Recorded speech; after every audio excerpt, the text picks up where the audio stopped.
कुछ तारीखें सिर्फ कैलेंडर पर अंक नहीं होती, वे एक राष्ट्र की आत्मा पर पड़े घाव होती हैं।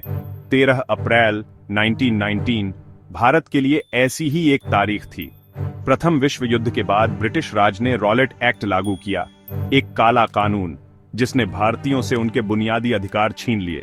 बिना वारंट गिरफ्तारी, बिना मुकदमा, 2 साल तक जेल। यह कानून दमन का औजार था। महात्मा गांधी के नेतृत्व में देश भर में विरोध की लहर उठी। पंजाब में हालात बेहद तनावपूर्ण थे। लेफ्टिनेंट गवर्नर माइकल ऑडवायर ने अमृतसर के 2 लोकप्रिय नेताओं डॉ. सैफुद्दीन किचलू और डॉ. सत्यपाल को गिरफ्तार कर निर्वासित कर दिया। इस गिरफ्तारी ने अमृतसर में गुस्से की आग भड़का दी। शहर लगभग मार्शल लॉ के तहत आ गया।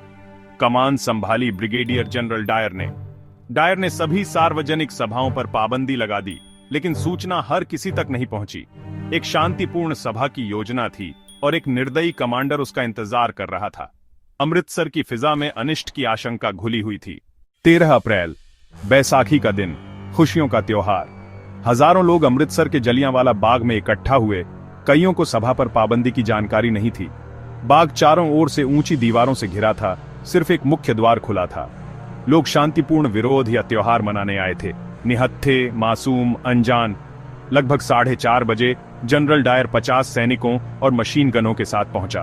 उसने बिना चेतावनी दिए सैनिकों को भीड़ पर गोली चलाने का आदेश दिया।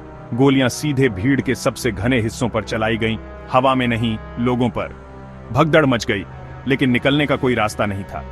दीवारें जेल बन गईं, संकरे रास्ते मौत के फंदे। 10 मिनट तक लगातार फायरिंग हुई, जब तक गोलियां लगभग खत्म नहीं हो गईं। उत्सव का मैदान कब्रगाह में बदल गया। 10 मिनट की गोलियों ने नरक का दृश्य पैदा कर दिया। लोग दीवारें फांदने की कोशिश में मारे गए, कई शहीदी कुएं में कूद गए। मौत से बचने की आखिरी कोशिश। सरकारी रिकॉर्ड के मुताबिक कुएं से 120 शव निकाले गए। हंटर कमीशन ने 379 मौतें और 1200 घायल बताए, लेकिन असली आंकड़ा कहीं ज्यादा था। डायर ने कर्फ्यू लगा दिया। घायल मदद नहीं पा सके, परिवार अपनों को खोज नहीं सके। पूरी रात लोग दर्द में पड़े रहे, धीरे धीरे दम तोड़ते रहे। ब्रिटिश सरकार ने खबर दबाने की कोशिश की, लेकिन सच बाहर आ गया। पूरे देश में शोक और गुस्से की लहर दौड़ गई। इस घटना ने भारतीयों के मन में ब्रिटिश न्याय की बची खुची उम्मीद भी तोड़ दी।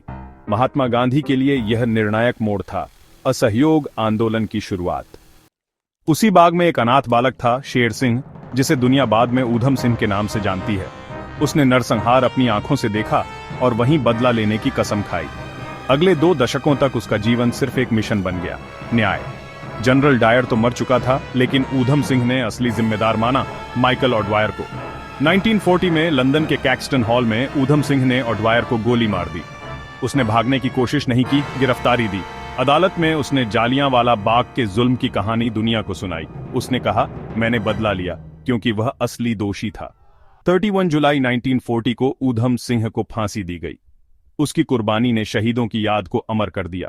आज जलियांवाला बाग एक राष्ट्रीय स्मारक है, एक पवित्र तीर्थ। यहाँ की दीवारों पर गोलियों के निशान अब भी इतिहास की गवाही देते हैं। शहीदी कुआं, फ्लेम ऑफ लिबर्टी और संग्रहालय, हर कोना बलिदान की कहानी कहता है। यहाँ आकर हर कोई आजादी की कीमत महसूस करता है। संग्रहालय में तस्वीरें, अखबार और कहानियां उस दिन की त्रासदी को जीवित रखती हैं। ये जगह आने वाली पीढ़ियों के लिए सबक है, आजादी मुफ्त नहीं मिलती। जलियांवाला बाग सिर्फ ऐतिहासिक स्थल नहीं, हमारी जिजीविषा का प्रतीक है। यह हमें याद दिलाता है कि हमें अपनी आजादी की रक्षा करनी है। नरसंहार ने आजादी की लड़ाई को जन आंदोलन बना दिया। शहीदों की याद हमें हमेशा इंसानियत, स्वतंत्रता और न्याय के लिए खड़े रहने की प्रेरणा देती है।